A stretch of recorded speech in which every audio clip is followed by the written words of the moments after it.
Hey, what's going on? Welcome to the Doug Show. I'm Doug Cunnington, and in this episode, we talked to Christy. We have been working for actually a couple of years together, and this year we're working on the 2X Accelerator. She's tried to double her revenue in 2021. And good news, she actually accomplished her goal and exceeded it already. And we're just through June at this point. So she hit $7,300 in June, which is a fantastic goal. Really excited to talk about that. And another cool part is in May, we actually thought there was a real problem. It looked like traffic dropped by 50%. It turns out the analytics were just messed up. So we'll talk about that today. And Christy, how's it going today? It's going much better today, Doug. Good. Good. So the last time we talked, you seem to have recovered. Things seem to go on the upward trajectory, but now here we're a few weeks later and you actually got to the bottom of what was going on. So what was going on? Right. So basically what it seems like has happened in May was that we tried to do some site speed optimization that ironically broke everything. And essentially what happens was they were trying to defer JavaScript. This is not my area, so bear with me. But defer JavaScript to make the site faster, except they didn't exclude the Google Analytics tracking code from that. So essentially, people would have to click around for a long time on the site to be counted instead of it just tracking the way it normally would. So it looked like, a plummet basically in traffic, but in reality, we probably didn't lose any. So it was kind of like a whole bunch of worry about the wrong thing. Like it turned out to be a really easy fix with someone who knew what they were doing. However, it also, as I said in my blog update, like it reminded me that some other stuff was broken that I thought was fine. Right. So there were changes I needed to make. But luckily the core of the site is fine. Awesome. Very good to hear. I know one of the number one thing that people that have done this for a while will recommend, and my friend Quentin and several other people pointed this out.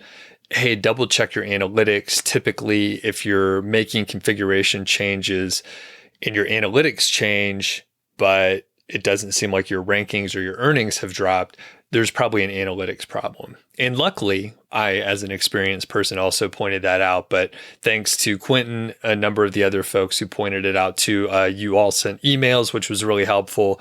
And I passed those along to Christy. So what other things were broken that revealed themselves? Yeah. So we didn't have 6 months of site backups. So that was a problem we didn't know about. So when it came time to be like, oh, well, we'll just roll it back. Like, we'll just roll it back, see what happened. Like, this is why we have a backup plugin. Nope. Didn't have 6 months of files. Don't know why. Backup company doesn't know why. Which was kind of not the point of a backup. So that was broken. The developer I had that I really like as a person just wasn't able to figure out what was going on. Like, it became clear that he wasn't familiar with these types of problems. So like he could do a lot of technical stuff, but when it came to troubleshooting and figuring out that the code was wrong for Google Analytics, like, nope. The site speed company that had helped us previously, like, also never suggested that fix. So it was just like some of these things that I just assumed, like, well, someone on my team is going to know. Mm-hmm. Nope. No one on the team knew. So in the process of onboarding a new developer, and I have a new site speed company, and we switched backups to manage WP, which I think is what you use also. So just some of those things that I was like, no, that stuff is running. Like, the foundation of the site is totally fine. I have the people in place. Like, I have a disaster plan document. Like, none of that helped me. So it was a good realization. I do feel like we're more prepared to survive in the future. But yeah, it was super stressful. Yeah. And I'll defend I think it's Speedy site. Is that what it is? Speedy site. So I'll defend Speedy site. I did provide a testimonial for them. They did speed up your site to my satisfaction. And it's okay if we disagree on this, by the way, but I was going to say, looking at the dates of when you had the traffic issue and when they completed their work, I'm confident to point the blame to your developer, who you guys use a different tool for some of the, I can't remember what it was exactly, but I the think dates don't line up. I think the JavaScript stuff was in WP Rocket was where that was, but I don't know which person changed it because everybody had admin access. So I just don't know. But it did make me feel better to kind of find someone later, which I think you had said at the time, like, just go on Upwork and find somebody. I was like, oh yeah, I use that for writers. Like, that's a good idea. I should just do that. And it was like the first thing out of his mouth was like, well, we're checking this one thing in this one place. And I was like, oh, well, thank you. Mm-hmm. I just don't know anything about this. This isn't my thing. Right. So it was, like, I think one of the most frustrating things was just being like, I am not qualified to fix this. This isn't in my wheelhouse. Like, I am not going to be able to fix it. So. Yep. And for something like that where you don't, and I wouldn't necessarily be qualified or not qualified. I'm like in the middle, which is a dangerous area where I think I might know how to do a couple. Somewhat, but I wouldn't know, like, hey, check that setting, because you don't know it's an area that can actually screw things up in that fashion, because not all of your traffic went away. Now, one area that you didn't point out that I also think is something you need to add is you don't have any ranking tracking for the keywords that you're ranking for. You can get some data from the Search Console, but unfortunately that is a few days behind, and it's based on an average, so it doesn't give you some of the true numbers that you're looking for. And you can look on Hrefs, right, if you have access to that, but that too is delayed. So if you have like rank tracking, that's a tool made to track your ranking, which you may have access to a suite of tools that will do that for you, like KW Finder and Mangul's tools. They have a piece in there. So I think it would be important. Most of the time, it really doesn't matter as much, other than like, hey, I'm checking my analytics and I'm looking to see, hey, are my rankings going up for these new posts that I just published in the last few months? And you could see it in other ways, but if some disaster happens, it's really nice to have that information where you've been tracking it, and you know that it's okay or not okay immediately. That was. Oh, I was just going to say that was the hard part, was kind of putting all the data pieces together and figuring out what the problem was. Right? Like, because for a while there, I thought, well, my ads are showing like a huge decrease in traffic too, so that must be true. But I had forgotten that the ads were tucked into Google Analytics, and that's where they pulled from. So, like, I didn't realize that for like 3 weeks. So I've been using that as a data point to be like, yeah, no, it's traffic, because I have two places telling me it's traffic while they were telling me from the same place. So that was not true. And then one other puzzle piece to throw in, we could have checked your server logs, because there typically is a mechanism or some traffic analytics in your cPanel or somewhere behind the scenes. And it's literally, it's not as user friendly as Google Analytics, if you can call Google Analytics user friendly. It's worse than that, right? So you can get an idea how many server calls and all that. So we could have looked there and just seen, oh, this is it looks exactly the same. So, okay. That said, congratulations. You reached your goal. It's fixed. We're okay, Doug. You're fine. And you hit $7,000, which was your initial goal, right? First time. So what does this mean for you? Yeah. So I had made it as a real stretch goal, right? Because I had consistently been getting around, I don't know, 3,000 a month or so, which I thought was awesome because that is awesome and that's real money. And I'd been getting that through, most of 2020 with a dip up in, December, whatever. We like crossed 4,000, I think, for the first time. And I was like, Doug, which is very exciting. So to me, getting to 7 and kind of doubling where I'd been averaging just seemed like a really far goal. Like if I can hit it by this December, that would be great. So to get there by June, to me, just means like I can see it is possible to get $7,000 a month from the amount of the content I have right now. Right. So to me, that's like, it may go up and down. Like, that's fine. That stuff happens. But like, this is the amount of traffic and the amount of content that means that I can reach that.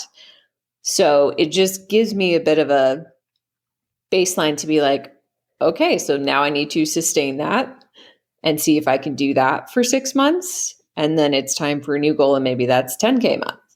Right. And for me now, since I have my other business, like I'm not necessarily living on this money, right? I'm chucking it all into the bank or investments or whatever so that I'm buying myself time when I don't have to work on my other company in the future. So that's kind of where my mindset is. I don't need it to pay rent right now, which is great because of, kind of the up and down nature of this thing. But it's buying me time in the future to be like, I could not sell stuff for a year. And that's great. Like if I can buy myself time, that's pretty much my end goal. So.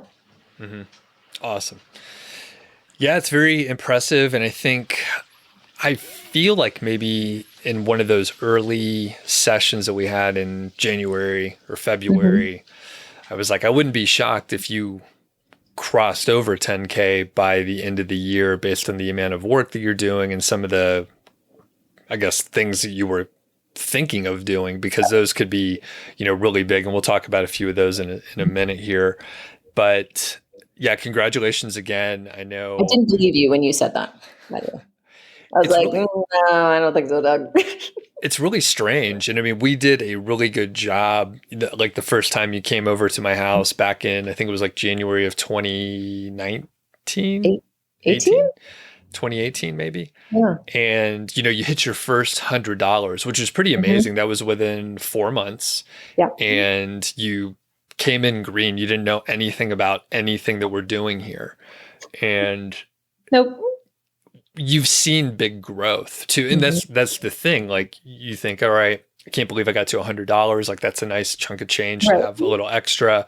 And then you hit 1,000 and then 3,000 and 5,000 and it's still growing. And it seems like, you know what, it should taper off, but it's still surprising. Right. And it always is, by the way. It's always surprising. Yeah. So every month I check in on the 15th and I'm like, probably not going to be any money there. I don't know. Yeah. Right. And then it's totally fine. And I'm like, okay, well, I will be pleasantly surprised once again. Like, it doesn't seem like I should be able to make money from something that I enjoy working on. Now, before we move on to some of the projects and other areas of your goals this year, do you have any tips for people when they hit one of these situations where their traffic drops or appears to drop, as far as dealing with it and then actively tackling that problem or set of problems? Yeah. Well, I think the biggest thing is to either have people already on your team that can do it, or if you find out that the people you had can't really help, then just move faster. So I think where I ended up, like, it was fine. We didn't ruin anything. It turned out traffic wasn't gone. Like, nothing I did by waiting was hurtful in the end. But I was just kind of stuck waiting for my developer to figure it out or waiting for traffic to recover. And it just kind of left me in this like ongoing stressed state, which wasn't super productive. So I think what I wish I would have done earlier is like get on Upwork. Like if I'm not getting the results that I need from someone being able to tell me what happened, like I want to get on there, search for a site speed person or search for a developer and get a second pair of eyes on it. Because, sometimes new people can see a lot of stuff that when you're in it every day, your team's in it every day, you're not going to maybe notice what went wrong. But someone who only does that specific thing and sees hundreds of sites, every day can sometimes point it out really fast. So I think I just got a little paralyzed by it. And I wish that I would have just gone out and got a second opinion, like right off the board. So that's probably what I would do differently. I would say, we did a good job of not making a bunch of reactive changes at once. I think that would have been potentially bad, right? So just changing a ton of stuff and then not knowing what did or didn't help. So I think not doing that is good, but like just go out and get a second opinion quickly and see if some fresh eyes on it can help. Okay. Make sure your backups are working.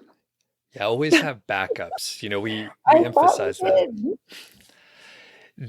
And I would say maybe like once a quarter, it's probably a good like checkpoint. Like, hey, does the disaster recovery plan, is everything in place? Like, do we have those backups? That said, I don't tend to do that, but you should. But it does sound good. Yeah, it sounds like something we should do, and I probably will do that.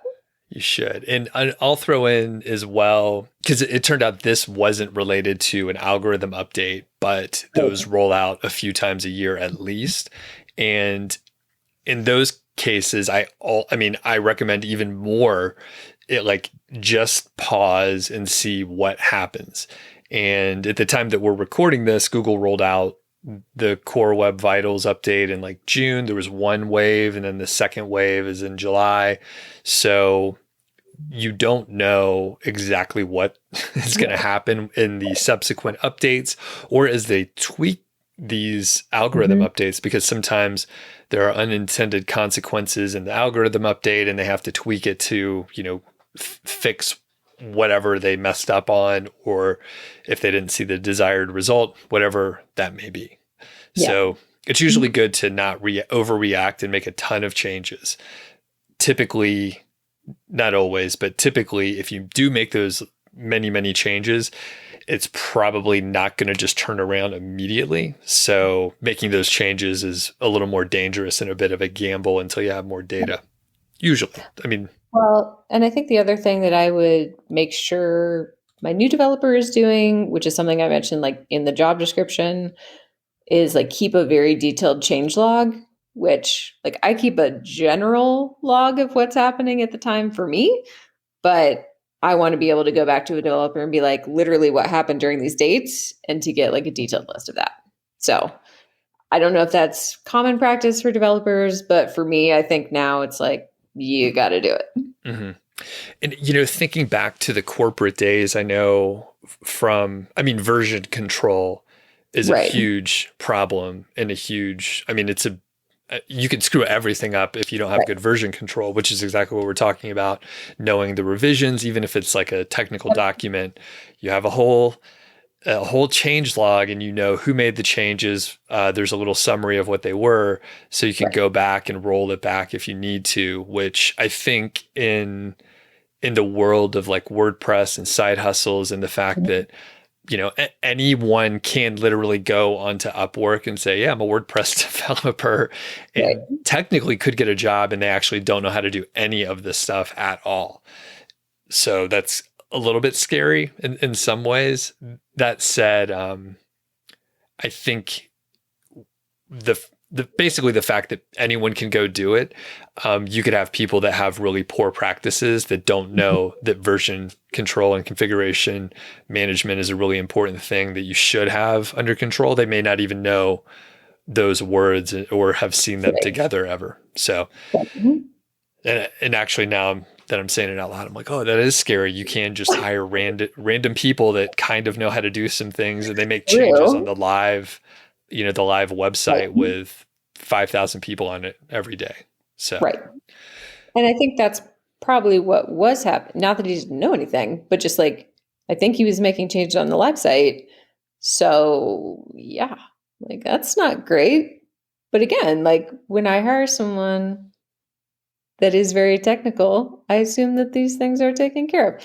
That was one of the things that broke my reality check on that. It was like, no, apparently I need to spell that out, that we should be using a staging site.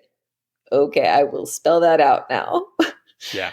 So, And a lot of the hosting companies have that, built in as built part of the in, yeah, plan. right. That's the right practice. That said, I almost never do that, but you should. Okay, but you also have backups, so you can roll it back if you screw it up. Yep. Yeah. So Yeah, there's a contingency plan in there. All for right. sure. Anything else about the traffic analytics issue and all that stuff? Any other thoughts? I mean, it's a bummer to not have accurate data. Like I can't just suddenly get retroactively accurate traffic for that month. Like that's just kind of lost. So when it comes to my overall tracking, like there's just going to be that weird blip in there where I don't know what it was. But for June, I don't check earnings until the 15th, so I haven't done that yet. But traffic wise, I keep an eye on that, and it's been above 4,000 like every day, which is really good. So I assume that it will be around where we were last month in earnings. So things are looking good. Cool. And I'm looking at the traffic graph right here, and essentially we're in a growth trajectory since I would say the early part of 2020, probably since March, April timeframe, COVID timeframe. And it just looks like, it connects, like the slope is pretty even in that area. So, it's even though you don't have the data, I think you could probably assume that it just followed that trajectory. So a little blip in the radar there, but not a big A little deal. friendly reminder of that time I was very stressed out. Thanks, Google. Moving on to some of the other things you're working on. So, one, you have a couple courses that you're working on. So, can you talk about those first, and then we can move on to some of the other areas too? Yeah, so I have 2 courses in the works. They'll be my first. So I've never done an online course before. It took me a little while to kind of figure out what topics I wanted to do. So I was looking around at what existed already. I didn't want to necessarily do something where there was tons of competing courses. Then again, the things that are out there are probably selling. So it also kind of gives you an idea of topics that people are interested in. So I did narrow down to a topic I wanted that was pretty good for my audience. And so now I have an Upwork writer helping me draft that content. And then I also have kind of an admin team that is getting that all into Teachable, which is the platform we're going to use. And Teachable, I believe, also has like a built-in affiliate platform. So essentially, once I get my own course out, I can then go to other people within my network and see if they want to become affiliates for it. So that's kind of an offshoot channel of doing the online course. So that's in progress. It's slow going because basically I lost a month trying to figure out, what was going on with traffic. And that was that priority, which is fine. So my hope is to get it launched in July, and then hopefully learn a few things along the way of doing that, and then launch the second one shortly after. So maybe August, the end of August. And that would be earlier than I planned for that one. So I'll have 2 and I'll just kind of be able to play with those and see what works and doesn't. I'm not going to invest in like doing 10 courses of my own at once. I just want to kind of see how the heck to sell these. So see if my email list responds to them, see if, I can build enough related blog posts that, direct people towards them. So I'm excited to do something kind of new and different. I imagine that in the background, I'll probably still be doing the same kind of like adding new content that I normally would to the blog. But I agree with you that ideally in the future, like I would like this to become at least a third of my kind of income puzzle. So currently ads and Amazon are about 50-50, almost exactly every month.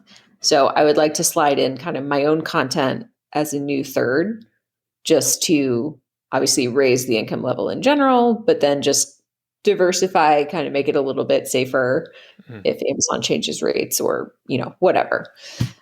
So that is the game plan with courses. And you do have a digital product, which is an ebook, right? Is it 1 or 2 of those? I have 2. Okay. Yep. How are the sales going for those? I do like 4 or 5 a month or so. I'm always surprised when anyone buys them Okay. because I've never sold a thing of my own. So Cool. I'm always like, hey, someone wants the thing. So to me, that's great. I haven't put a ton of effort into what is the best way to sell those. Like I've input them into our drip emails. I link to them in the knowledge directory that we'll talk about. I have some links to them in all the related blog posts. So any related blog post, I have like a text CTA about them. So I've done kind of the baseline stuff. I haven't tried to go crazy with it, Hmm. but it does work. Occasionally people will buy them. It's not a huge moneymaker, but it's interesting to me to see. And I think there's a bunch of other things I could do that are probably even less time intensive than those are that I could try to just put into that third triangle of my own products. So. Right.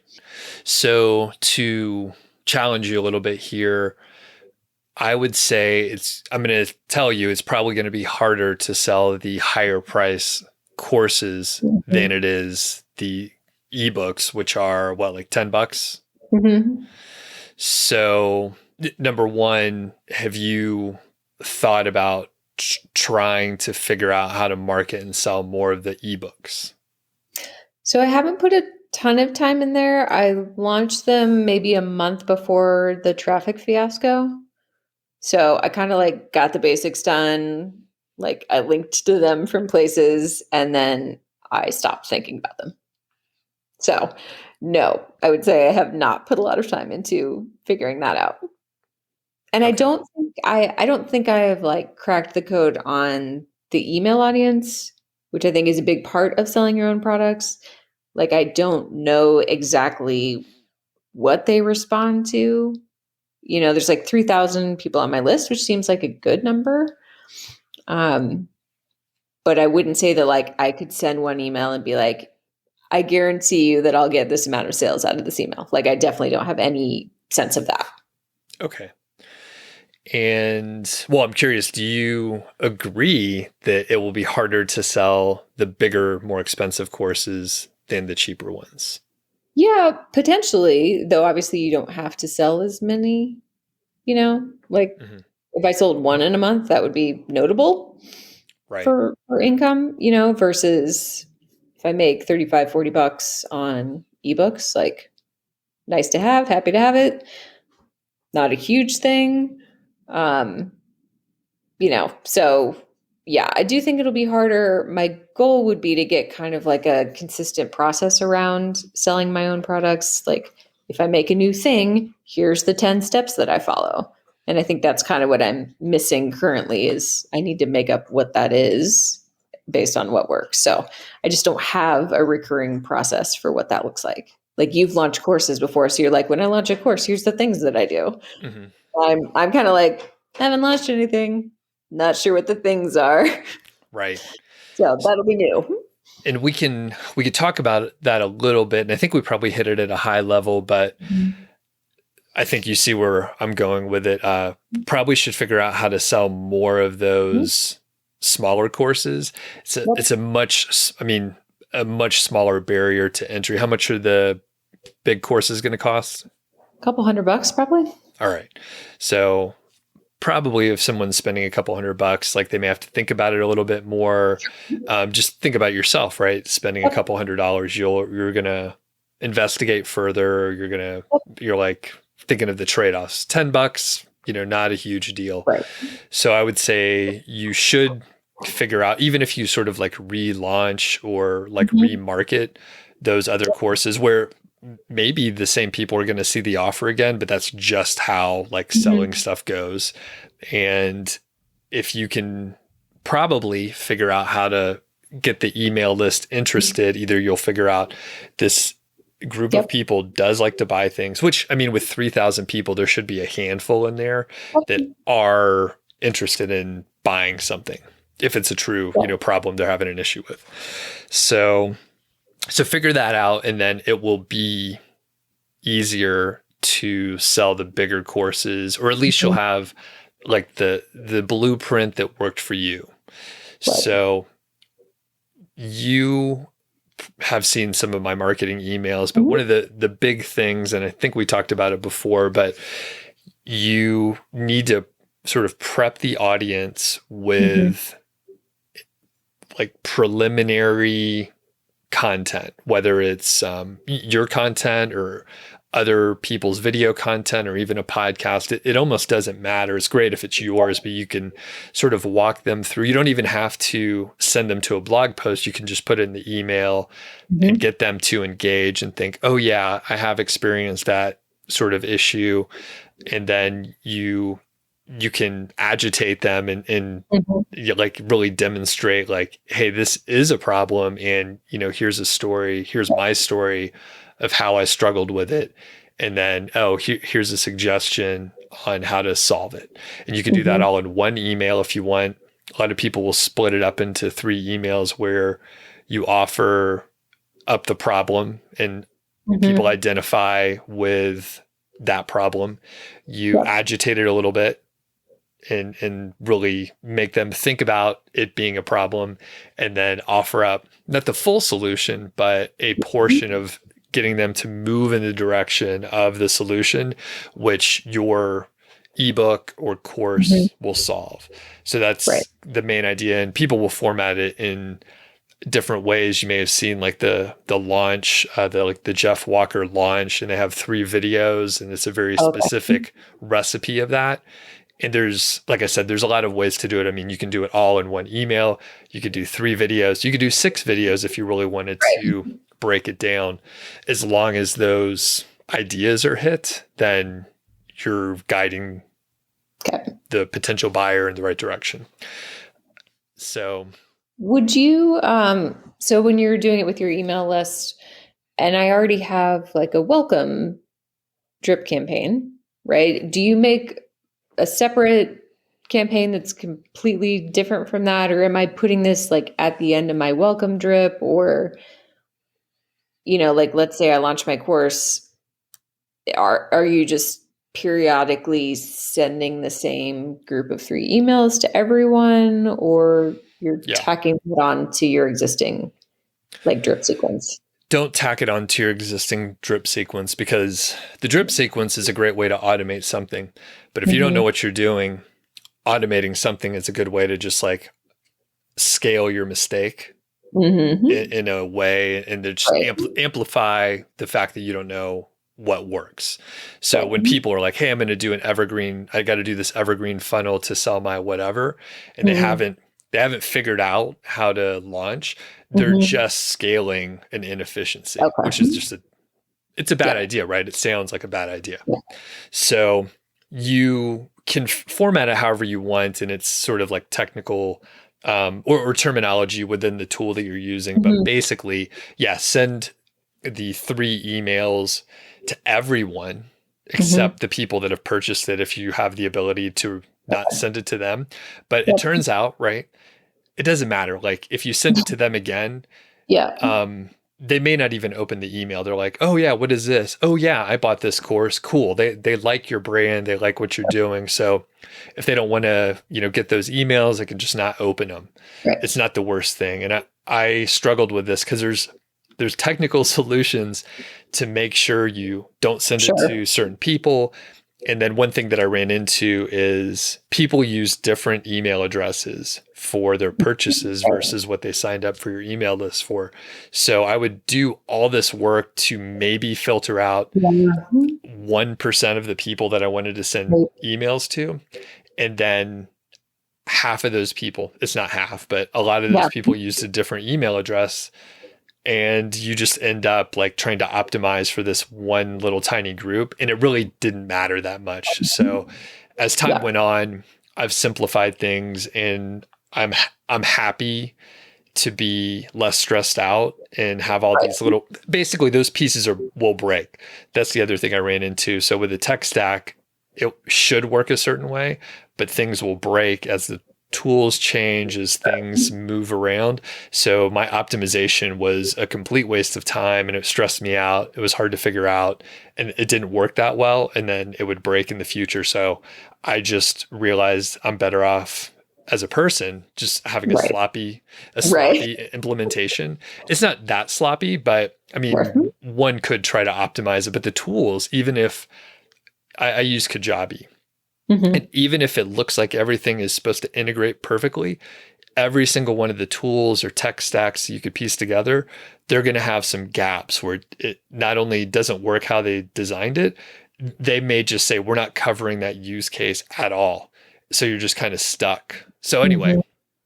I do things a lot sloppier and I'm happier for it. Okay. Okay. Yeah. Well, I probably always need that lesson. So Yeah. Because I yeah. was going to say, like, I know you want to have a clean, like, all the things that I'm talking about, you're probably thinking, yeah, I really want to do this the best way I can. Right. And in a lot of ways, it ends up being a waste of time. And the people really don't mind that much. I mean, you're lucky if they open your fucking email. Right. Honestly, I mean, Right. most people just don't open your email. Right. So, Well, and the other thing I was thinking on the email front was, for our drip sequence, which is, I think it's about 20 emails or something.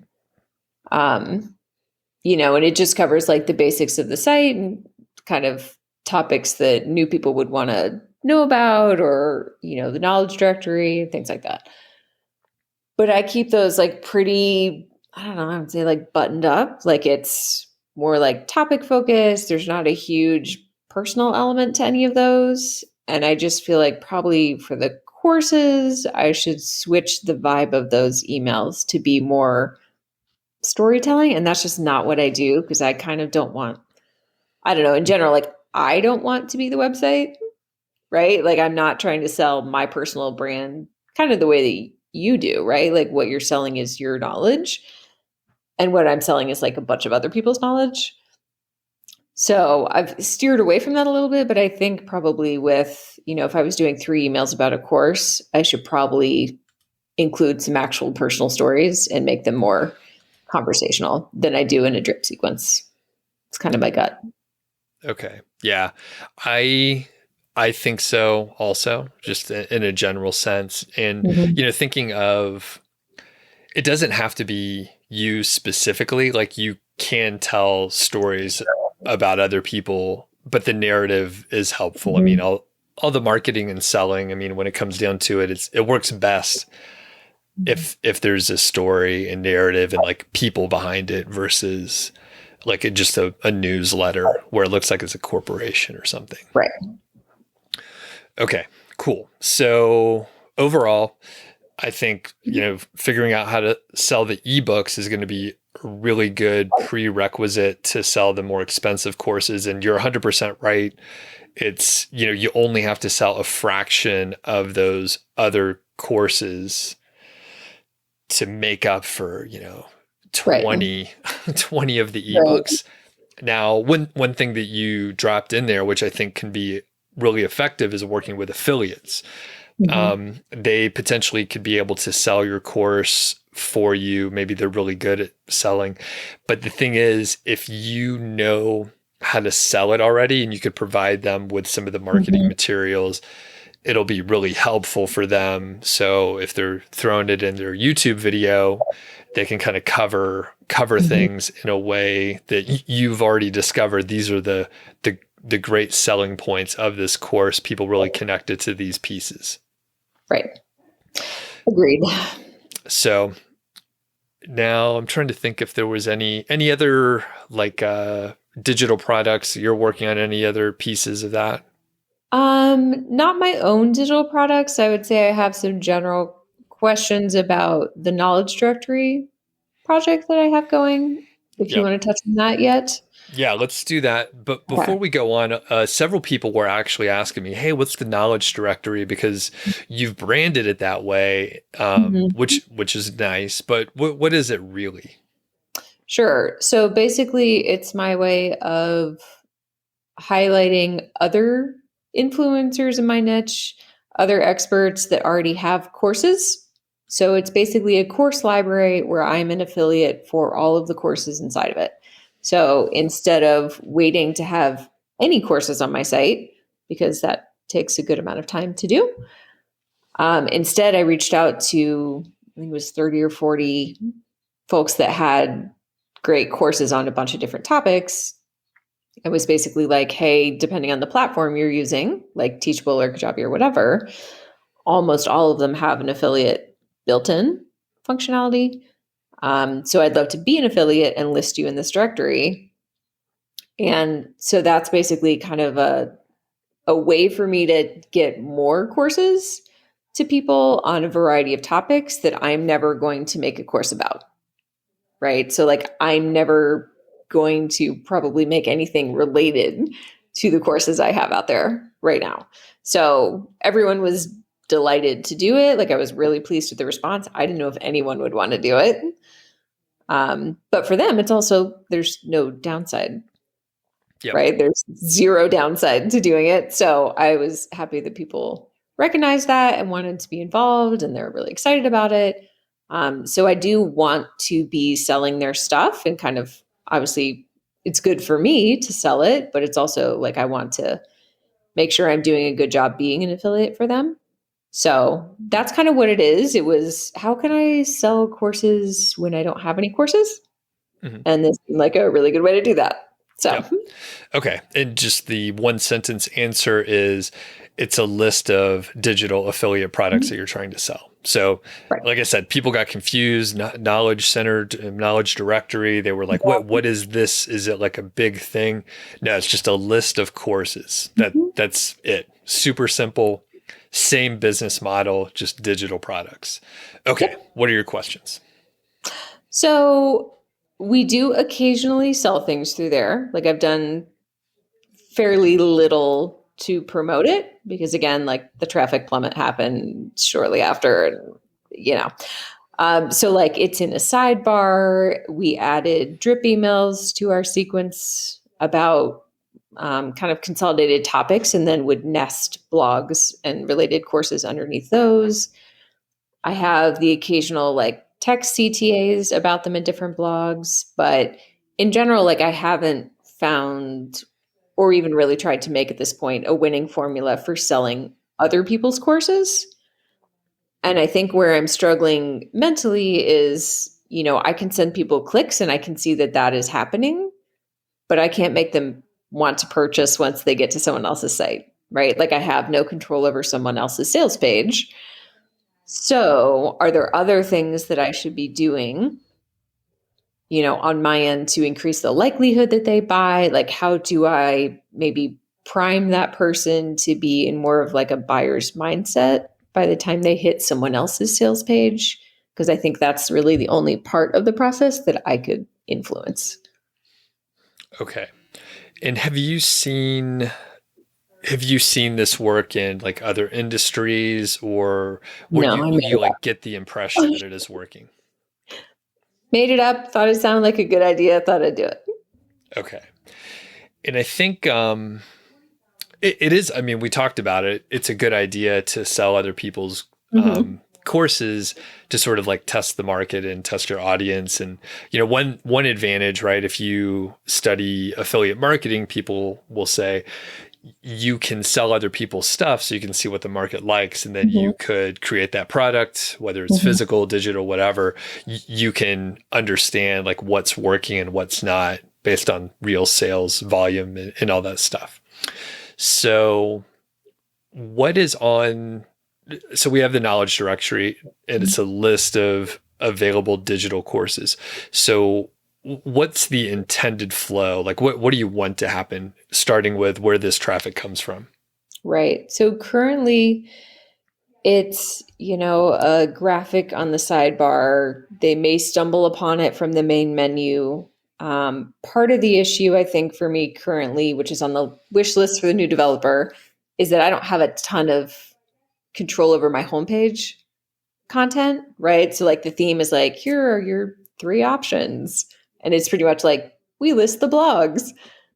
Okay, but like I'm now at the level where I would like to be able to say like, here's what I want to feature. Like I want to be walking through these kinds of content, you know? So part of it is that I can't just splash, you know, this tool on the homepage right now. Not possible. So until I can get that done, they really need to be finding it through other blog posts or the sidebar or whatever. Ideally, I was thinking we made basically a landing page for each course that we listed. So we wrote up like our own summary of it. We did like, here's who it's by, here's what it costs, here's the button to purchase. Like we did the disclaimer, like you're going to go to someone else's site so that they're not surprised to leave. So we did that kind of thing. And we tried to do like problem solution as our overview. And then ideally, like they would hop onto that person's site, they would see their sales page and be convinced to buy. So we weren't just grabbing content from the other person's page. Like I didn't want them to read the same paragraph twice.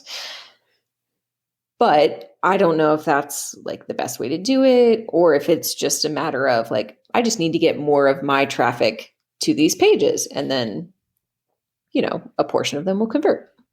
Okay. I don't know. It's all an experiment. So I don't know what's going to work. Right.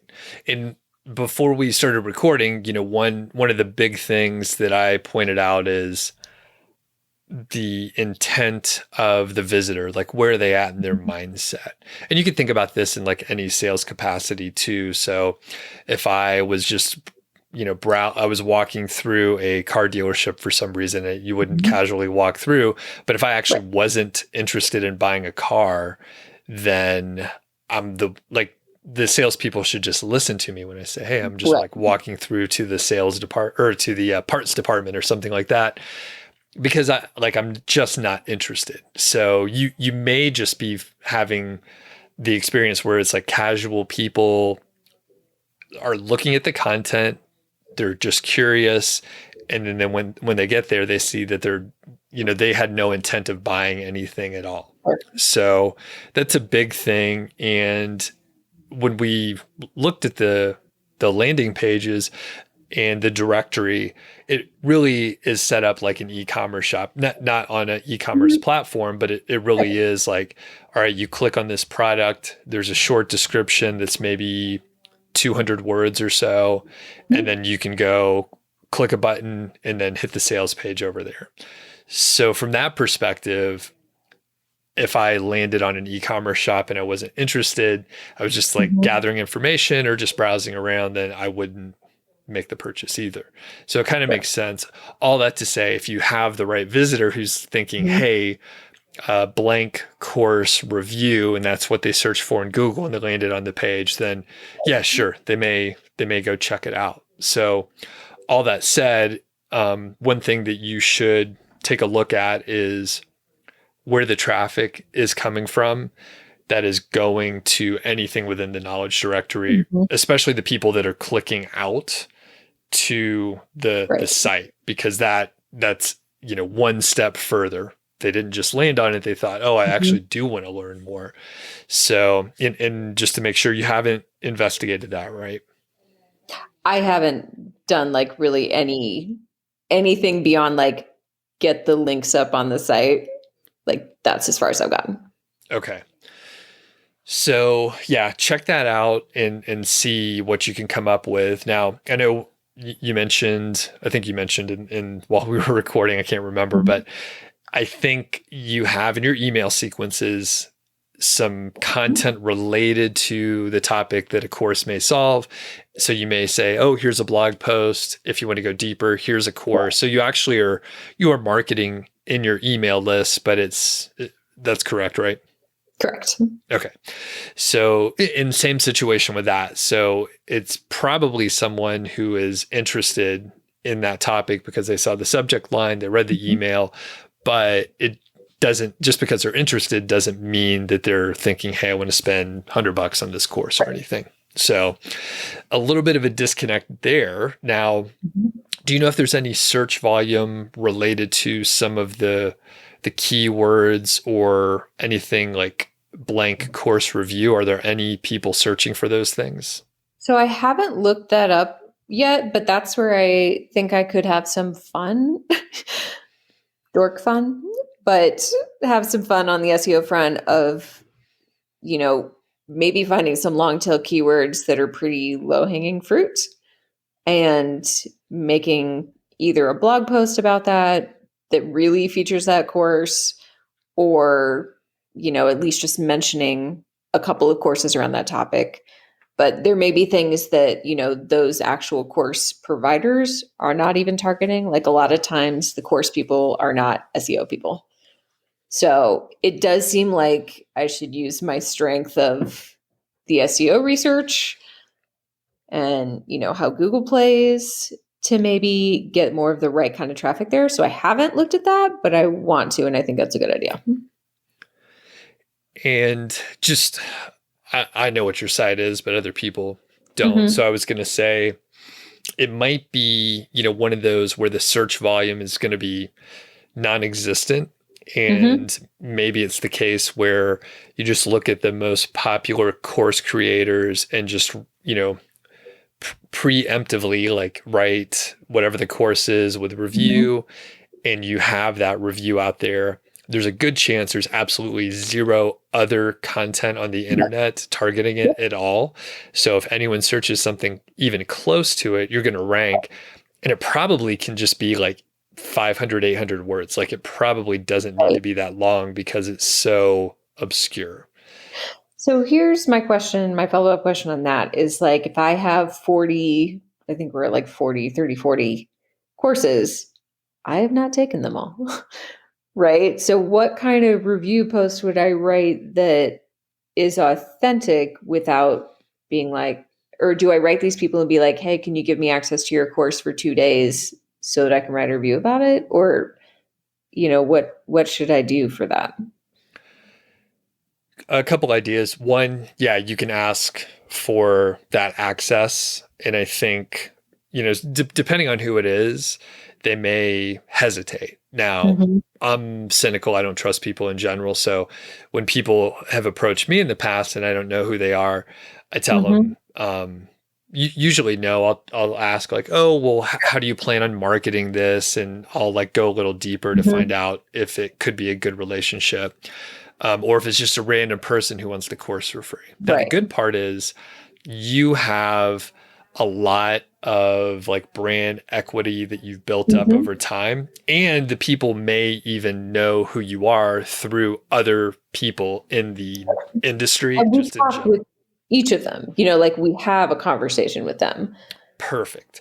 So I think you are in a good position to say, I am trying to we haven't been able to sell many.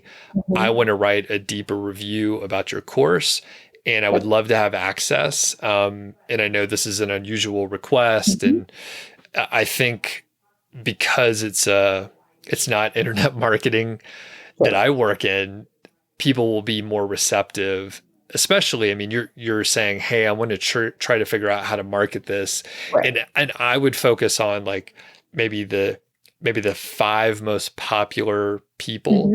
And you could even tell them that like, hey, I'm just trying to do this for the most, not the most popular, but the traffic basically that we're sending. Yeah.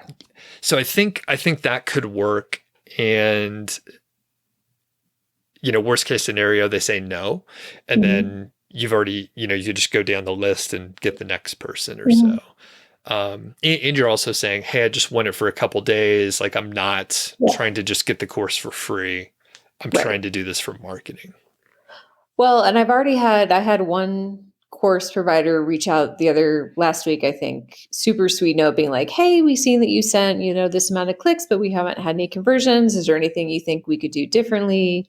Like that is basically the email that I would be sending. Okay.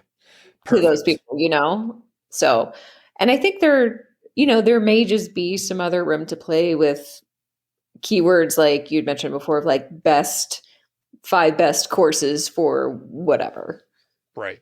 I just haven't done the research on yet, but I think there's probably a lot of that out there where I could do kind of more of a list, and clearly those people are looking for courses.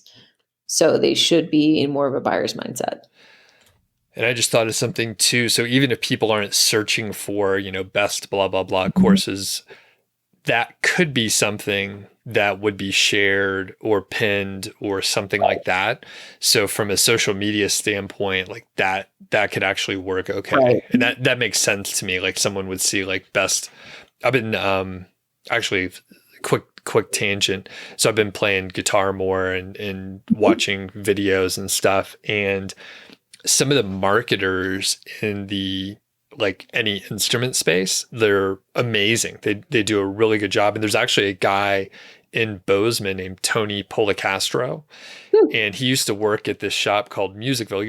You don't play any instruments, do you? Not anymore. Used to play the flute. Nice. Okay. So they probably have them there. Musicville is a like world-class, like awesome.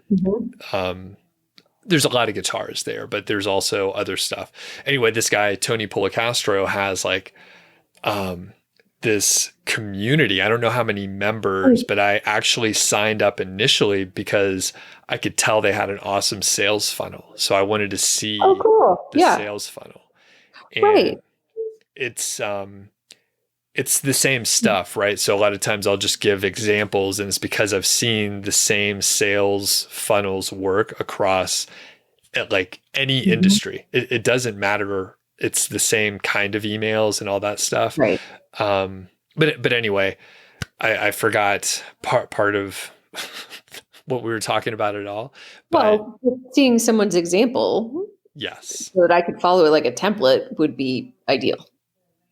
So, yeah. So basically, you could sign up for like you see an ad on Instagram or something. Sign up for the email list and just see how they send you through the funnel and some of the offers and stuff like that. A lot of times, there's like little trials that you could sign up for, but that's selling your own stuff. But you can still use some of the same ideas. Yeah, the courses that I currently have, like you can tell which ones are kind of the higher price ones or the ones that people have spent more time on. And those were kind of where I was thinking for my own course, like I should go look at, I should pick out a couple of the ones that I know are more successful and then just kind of try their landing page as my template for my own course and not just start from a blank piece of paper. Yep. Yeah. And but I do, when you're saying the list of best courses or whatever, there's all those lists of like the best blogs, best blogs of whatever topic. So it does feel like those do get shared. That's something that kind of gets around. And then, the other thing I did do when we add someone to the course, we also send them social graphics saying like now featured on blah, blah, blah. So we do that and ideally have them share those out as well. Okay, gotcha. And then has that been successful? I mean, some people have done it. Obviously, if there are people already in that person's audience, I don't expect them to go buy from my site versus the original person. But I like getting the name out there more. Like, I just don't think that's bad. Yep. Yeah. And I was going to say just the cross promotion is really cool anyway. So, okay. And so the knowledge directory, just overall, I think there's a couple things to try. Yep. And it could be a little tough if people aren't generally searching in like a large volume, but it's still like an effective way to potentially market some. And we've talked about like just different revenue streams just in case. And the more you have, you've layered them on in different ways. So it's a great like hedge just in general. Now, the only gripe, and I think I mentioned it when you were starting to develop it, is it could have been implemented in a simpler and faster way. And I'm all about like simpler and faster. And I think the way you did it is fine. It is really a lot more like an e-commerce or a directory setup. So a person can filter and do some things where I'm more like, it could have just been a list. Make a blog post. Yeah. It could have been a list and it could have been done in one afternoon instead of like a developer working on it. And not that it's, you have a good outcome at the end. Yep. However, you could have tested it in a simpler way. So, I mean, it's hindsight, and I mean, you hit your goal. So I'm going to criticize you and just say, always the same critique for me. So, yep. And it's just like the faster we could test it. What's the easiest way we could test this and figure out if it works or it doesn't? And you could have figured out, hey, this doesn't work that well, or I could like push this boulder uphill. So now you have like the solution and you may be able to use that elsewhere or whatever. But any thoughts on that? My counter argument is that just since I have like the marketing creative design background, like I think that when I'm building a site, and this is what I did at the very beginning too, like I'm pretty sure in your course even you're like, don't worry about your logo, like make it in 5 minutes, like just get this done. Like it doesn't matter. None of that stuff matters. And for me, I kind of default to like, I need it to look bigger than it is, like I need it to look more legit than it is when I started. So like the site was that way. Like I want to be able to approach people and have them look at it and be like, yeah, that looks really nice. That looks like she didn't do it herself in Squarespace. Which I think worked well for me at the beginning. And then like obviously snowballed. And the directory, I think I approached the same way, which was like, I know what I want this to become. And I would rather just start there because I don't need money today. Like I'm in a lucky position to just like I'm building this for 10 years from now. And I don't care if it didn't make any money last month on the directory. Like, yeah, I want it to, but I'm more so like, I want it to look the way that I feel good about pitching it to someone that is high up in my niche. So that's just like, that's my mindset about it. I imagine there is a nice happy ground in the middle between a blog post list and like having a developer do the things. Yeah. But like, that's kind of where I get a little stuck is like, if someone were sending this to me, would I think it looked legit enough to do it? And Gotcha. if not, like, I'm probably pretty picky about that compared to other people. So like, that's just where my brain goes. Gotcha. And well, we'll agree to disagree, but since I'm hosting, I'll get in the last word. Yeah. So I would say the idea is not to have the final product at the beginning. The idea is to iterate, and the idea is to implement as fast as you can so you get data that you can act upon. Right now, you have a really good directory that's selling a couple things, but not enough to warrant the effort that was put in.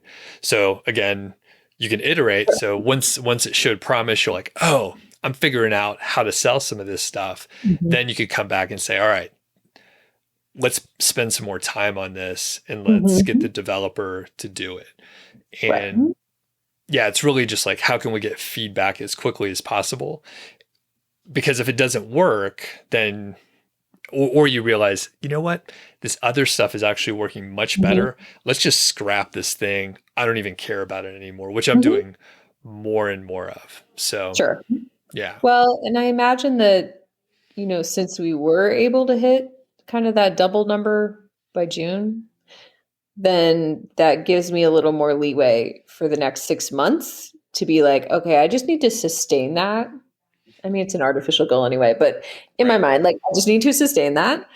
And I can spend the next 6 months more so figuring out how to do these new things like the directory, like the courses, like the, paid guides, that kind of stuff. Like I bought myself some free time to focus on the promotion of those.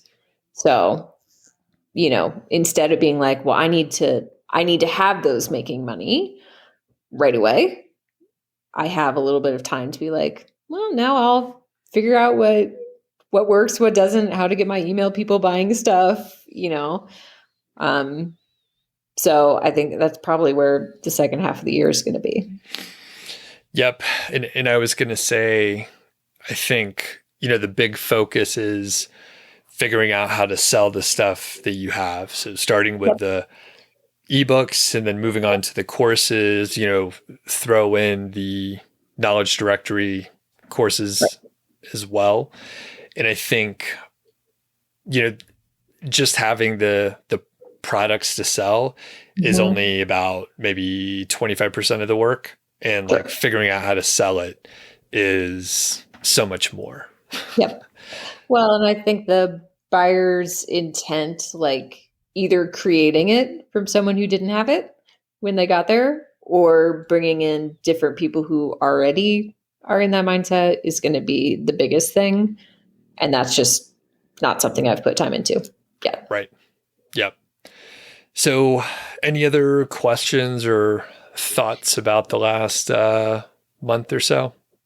I don't think so. Like, I feel like we've got some big things in the works.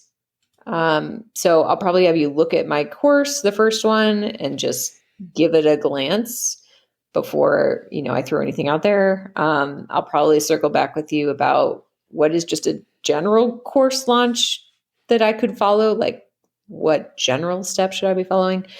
I'm still a couple of weeks away from that. So, but that's what I kind of see as the next big hurdle for me is, I'm going to get the content completely buttoned up, and then I'm going to have to start building emails or building landing pages or, just that stuff that I haven't done before. So you have a little gap before you'll be potentially selling the first course, right? Yeah. I mean, as long as I want, but yeah, I'm probably still a couple weeks out from like finalizing it in Teachable. Would you be able to, or would you be willing to try to relaunch or promote one of the ebooks in the meantime before? Because I think it is a prerequisite step before you try to sell the $200 course is to get a few more sales and these emails work. And I mean, you have a big enough email list where you could even divide it into two and try two different marketing strategies and send, 1,500 people this one, sort of sequence or a few emails to launch, and then something a little bit different to the other just to get some data. I mean, you could even just keep it simple where you have different subject lines and maybe in your email app, you have a way to test those things on a smaller scale too.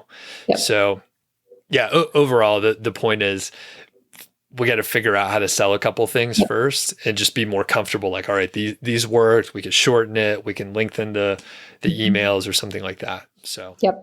Or maybe one list gets a more personalized story type email, and one list gets kind of what I normally send. Yep. Yeah. Great.